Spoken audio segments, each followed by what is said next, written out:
it's been an extraordinary week in Spanish football.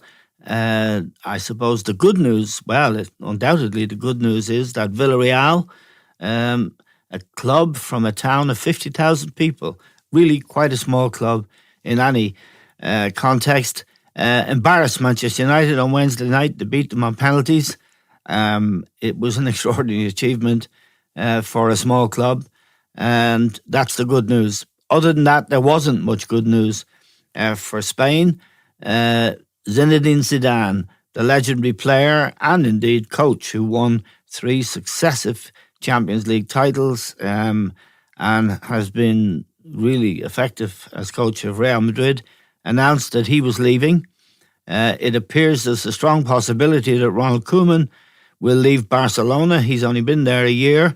The other fascinating news is that for the first time in history, Luis Enrique, the Spanish coach, has not chosen one Real Madrid player for his European Championship squad. It's extraordinary. Luis Enrique, of course, succeeded Pep Guardiola at Barcelona. He is a very strong-minded man. He's also a former Real Madrid player, which makes this extraordinary. And he, most dramatically, has left out Ramos. Ramos is an amazing figure in Spanish football, a cult figure, an icon, but he hasn't played a lot of football this year, yet everyone expected him to be in the Spanish squad, in fact, to be the captain of the Spanish team, who are favoured by many to win the European Championship.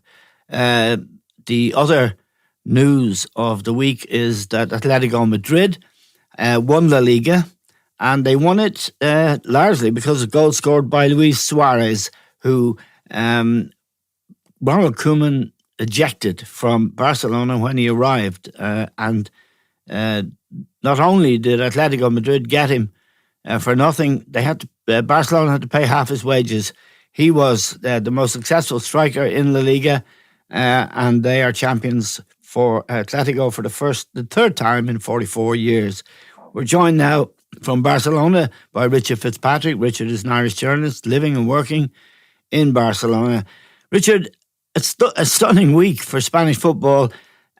Just tell us first about the good news, indeed the glorious news, that Villarreal, a very small club from a very small town, are Europa League champions at the expense of Manchester United. Yeah, they say a week is a long time in politics. It applies in football as well.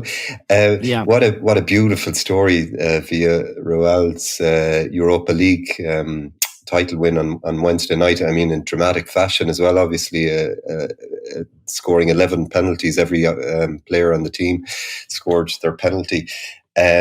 It's a tiny area. It's in the Valencia community of 51,000 people. I mean, it brought to mind a bit Aberdeen's Cup Winners' Cup win against Real Madrid in '83. Led by Alex Ferguson. Exactly, yeah. A giant killing. But even Aberdeen at that time were winning Scottish League titles, and the city of Aberdeen is 4 times the size of Villarreal, the smallest city, basically a town to win a European trophy in 70 odd years of European club competition. So it was a real David versus Goliath story, and it's a club. It's a model club. It's run really well financially. They've always, over the last 15 or 20 years, been renowned for their youth academy, bringing through youth team players. Pau Torres would be the standout guy here. He's the central defender. He's 23. He'll be on the Spain team in the European Championships. He's been at the club since he was 5. He'll probably leave this summer. He'll be snapped up by one of the big English clubs, or possibly in Spain, but more likely in England. He's headed. So they play attractive football as well. That old kind of Spanish tiki-taka style of football. So it's really a super story, and everybody around Spain has been basking in their delight. Yes. Now, the other big story, of course, well, there are a number of big stories. Zinedine Zidane leaving Real Madrid. Apparently, Richard, from where I'm sitting, of his own volition. Is that the correct? case? Yeah. He and that's the measure of the man. He's remarkable. He always does things on his terms. I mean, which is amazing. We know the history of coaches at Real Madrid. They don't have much status because the president is such a dominant figure, which is a cultural thing. It goes back to the club stadium is called Santiago Bernabeu after their famous president for 35 odd years, and now we have Florentino Perez in there for the guts of 2 decades. So the coaches don't have much standing there, but Zidane is a man apart. This is the 3rd time he's leaving prematurely from the club. Once as a player after the 2006 World Cup, he had a year left to run his contract. He stepped down, waived the money he was due on that contract. Again, in 2018, after 3 consecutive Champions League trophies, he dramatically stepped aside. And now, again, 3rd time, he's a year left to run on his contract, but he's stepping back. It's been calculated that he's left 42 million euro on the table because of those premature exits, those contract exits. But he's just fed up. He's burnt out. He got COVID earlier this year, around February. Yeah. And he came out afterwards, and for Zidane, he's very measured in press conferences. He speaks in Spanish, which is his second language, so he doesn't speak very good Spanish. So he's always quite reserved in press conferences. But he was blistering in this press conference, attacking the media, giving out about all the attacks he's been getting. And it's not just idle gossip from the press. This has been fed from the club. Like, there was a clear example back in November 2019, where his head was on the block. They had to beat Galatasaray in a group stage Champions League game, or else he would have got the sack. Mourinho was waiting in the wings. This story was filtered to the press from a director at the club. So he's constantly been undermined. There's been broken promises. When he returned to the club to coach them back in March 2019, the first thing on the table for discussion from Zidane's perspective was that Bale was gotten rid of, but that didn't happen that summer. So he was a festering problem in his squad all of that first full season, 2019-2020. He managed to get him out on loan this season, but now Bale still has a year left to run his contract, so it's likely he'll come back to Madrid, as they say, come back to say goodbye for another season. Yes, the Atletico story, it's their 3rd win in the Liga in 44 years. Simeone, of course, their coach, is a legend. It's an overused word about people in sport, but it is true in Simeone's case. No one does it the way he does it. And he got a bargain when he signed Luis Suarez for nothing from Barcelona. It enraged Lionel Messi, who is a very close friend of Suarez, but it revitalized Suarez, and he scored a lot of goals this year. And in the last couple of games, he scored winning goals in 2-1 victories. So it's great for Suarez, who I think is a great player, although he has a tendency to bite opponents now and again. It's a big story, though. Oh, it's an amazing story. Suarez had revenge on his mind. He was treated like a pariah in his last days at Barca. They made him train on his own. He couldn't train with the squad. This is the guy, and this was the problem that Messi had. He said he should have been treated with more respect. The 3rd highest goal scorer in Barca's history, behind Messi and Cesar Rodriguez, a guy from the 40s. Yet treated him so disrespectfully, pushed him out the door. The club made a big mistake. They had drawn up a list of clubs he couldn't be sold to, the likes of Juventus, Real Madrid. They forgot to put Atletico on that list. Atletico came in looking to take him off their hands. They scrambled then last minute. They said, "Oh no, this is going to be embarrassing." So they built in a couple of minor clauses, minor bonus payments. So they managed to save face a small bit by saying, "Oh, we're going to get 4 to 6 million in bonus payments." But it was ridiculous for Barca fans, selling your goal scorer to a rival, paying half his wages for the season, and he came back and he bit them in the ass. 21 league goals. He was the difference all season. Atletico teammates were saying it. We didn't have him the last couple of years. They'd been playing with Morata, who we know at Chelsea wasn't up to scratch, and Diego Costa, who was really struggling with injuries and form over the last few years. But Suarez made the difference, especially, as you say, in those last 2 games. He scored late winners in both of them. They only won the title by 2 points. If they'd drawn either of those 2 games, Real Madrid would have won on head-to-head. So he was absolutely the difference. A stone-cold killer, even at 34 and playing on one leg effectively. He's had 2 knee operations in the last 2 years. An extraordinary player. Now, the absence of a Real Madrid player, Richard, from the Spanish squad for the European Championship, which was announced this week by Luis Enrique, is absolutely incredible. I mean, Ramos not being in it, you could say, well, okay, he's only played 3 games since Christmas or this year. He's had a lot of injuries. Okay. But no Real Madrid player in the team.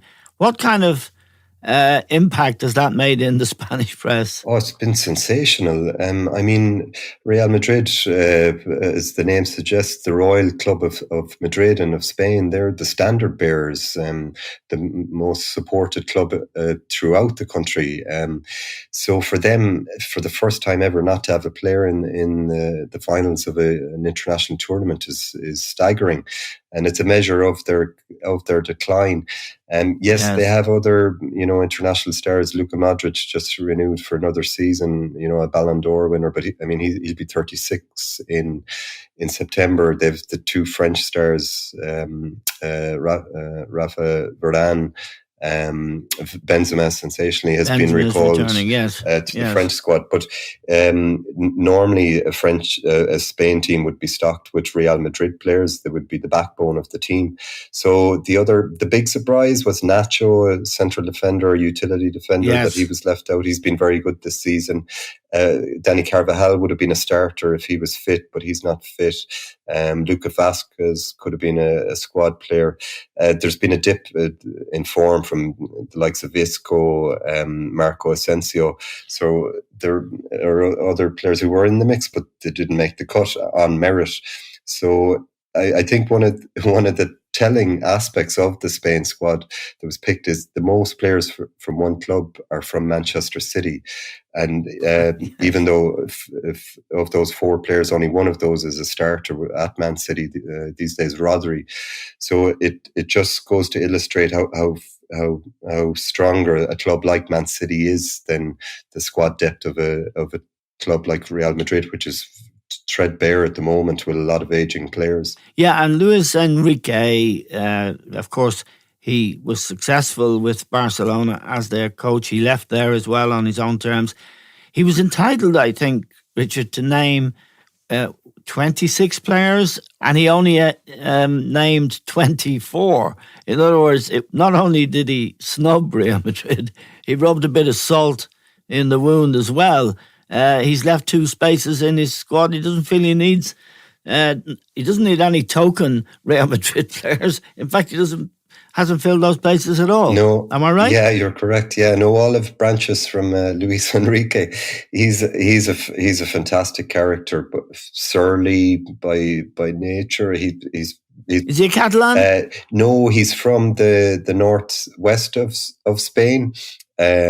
But he played with Barca for 8 seasons and 5 seasons before that for Real Madrid.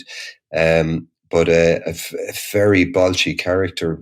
He speaks with this raspy voice. His press conferences are always great fun. He's always been his own man.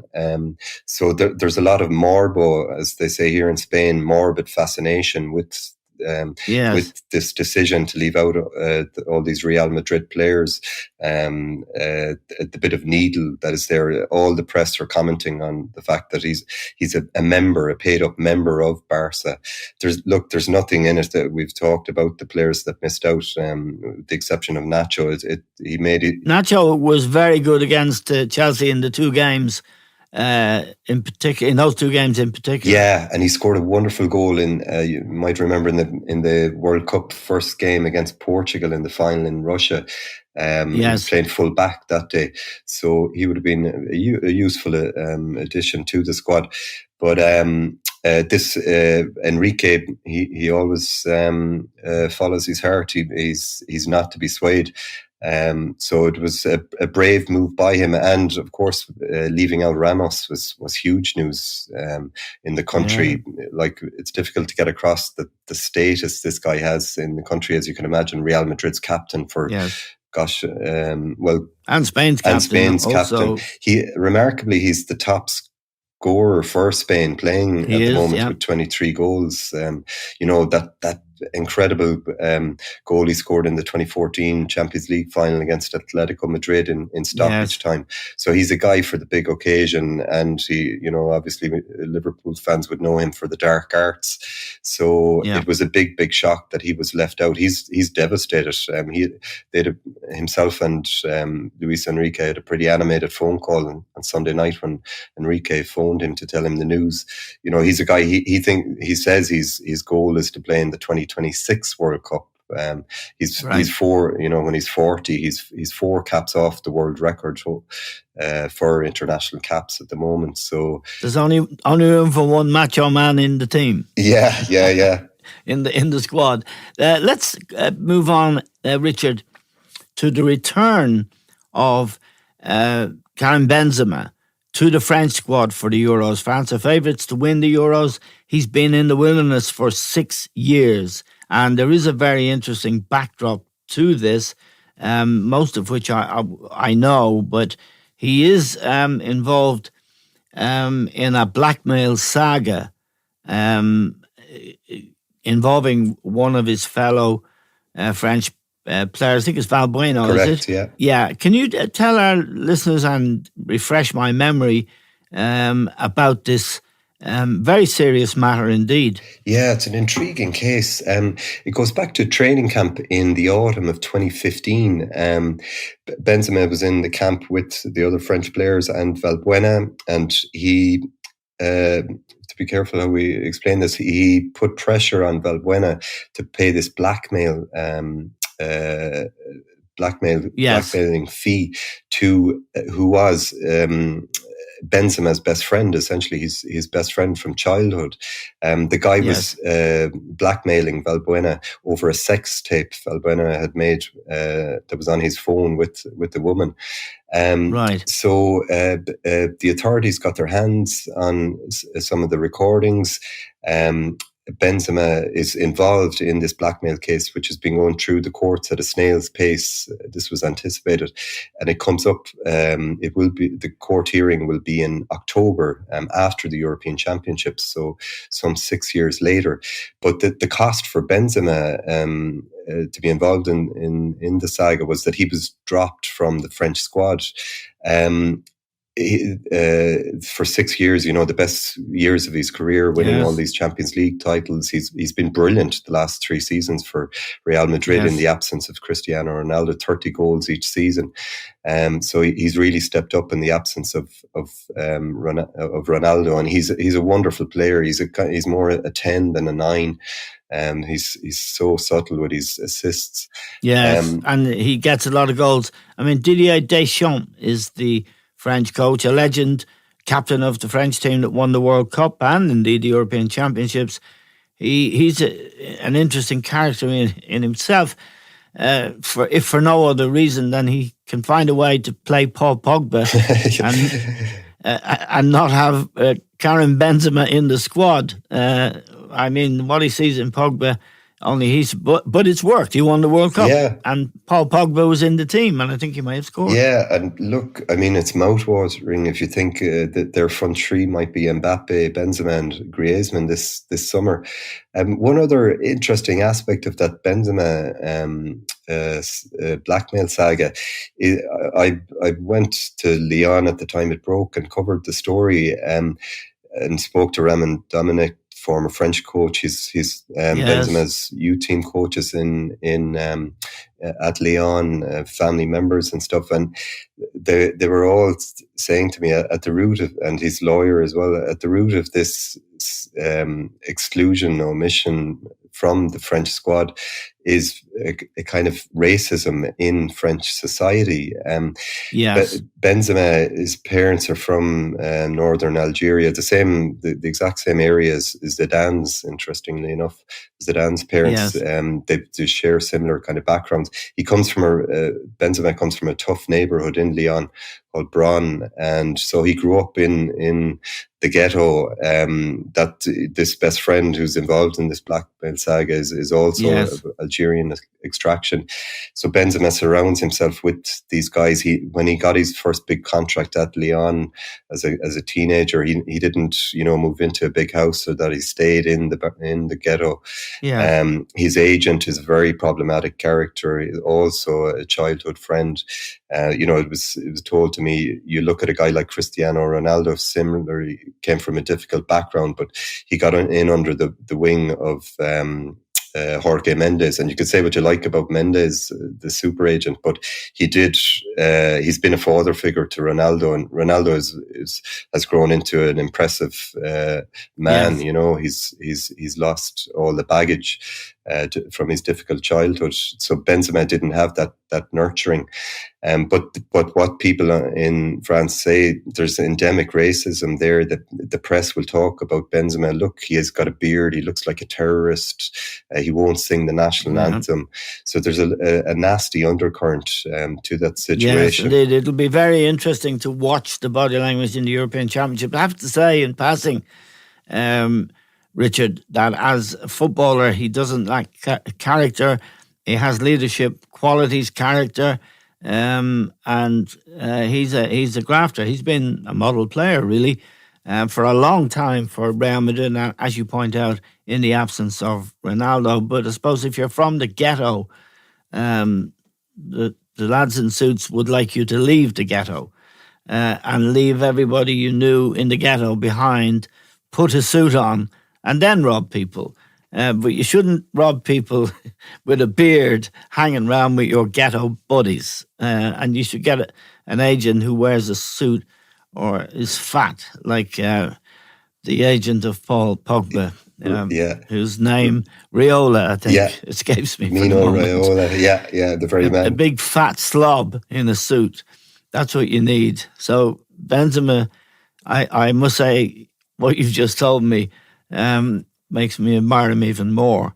The question, the final question, really, we have to dwell on is our old friend Florentino Perez, the president of Real Madrid and the leader of the breakaway group who wanted to form the European Super League.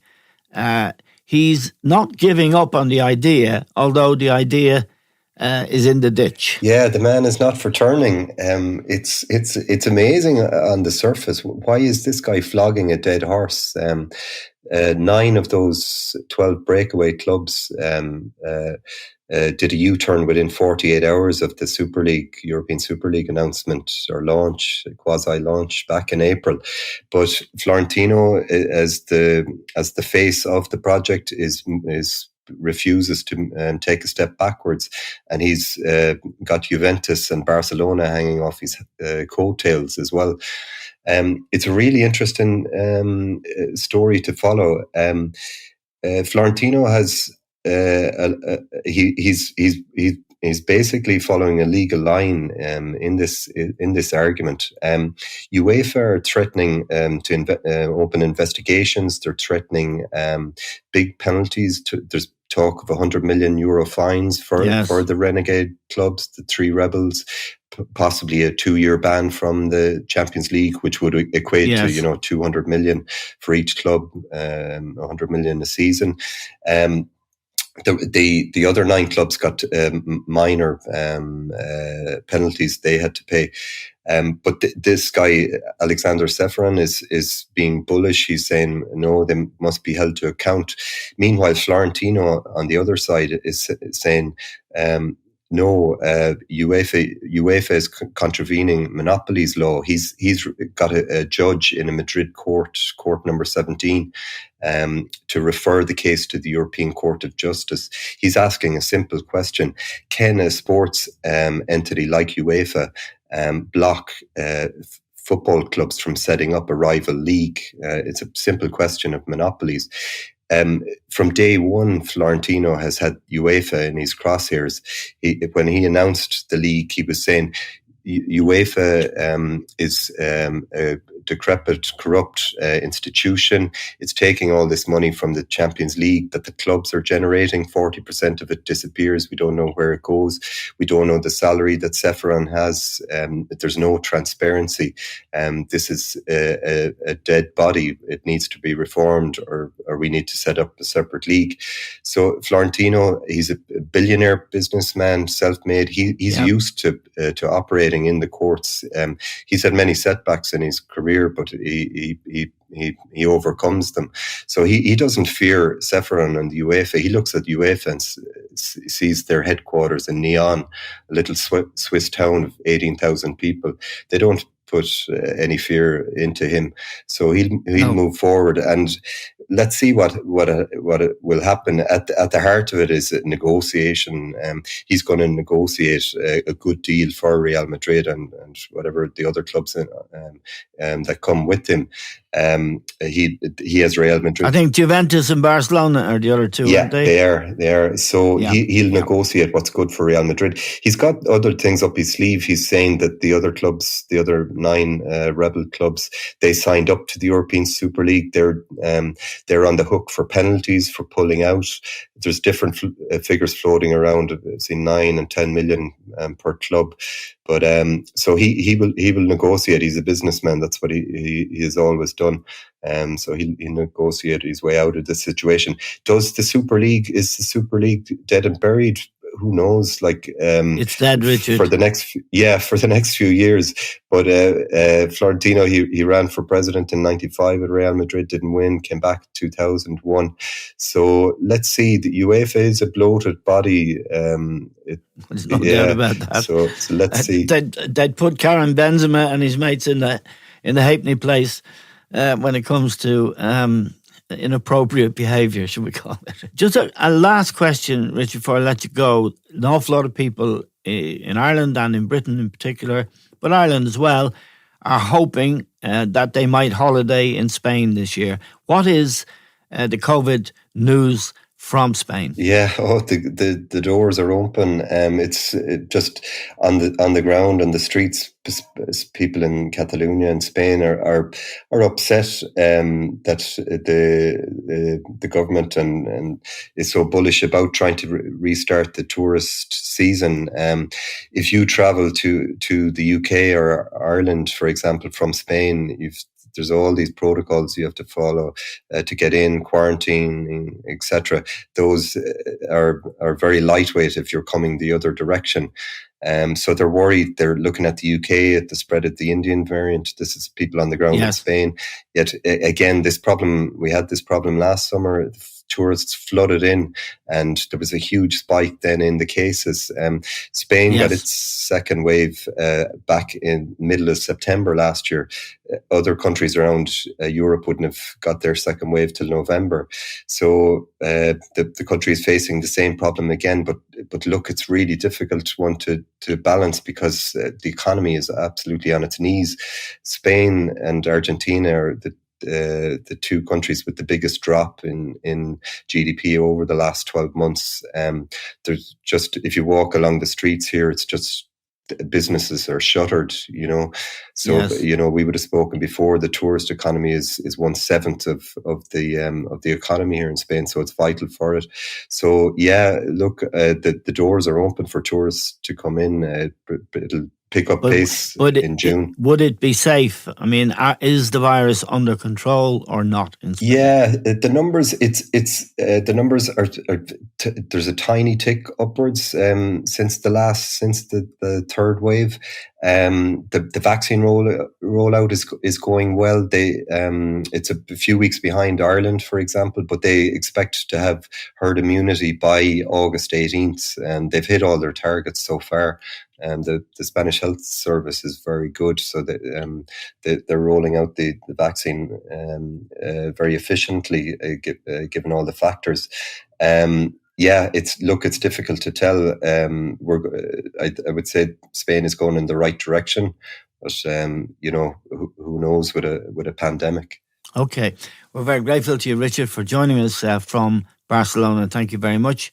We're grateful to Richard.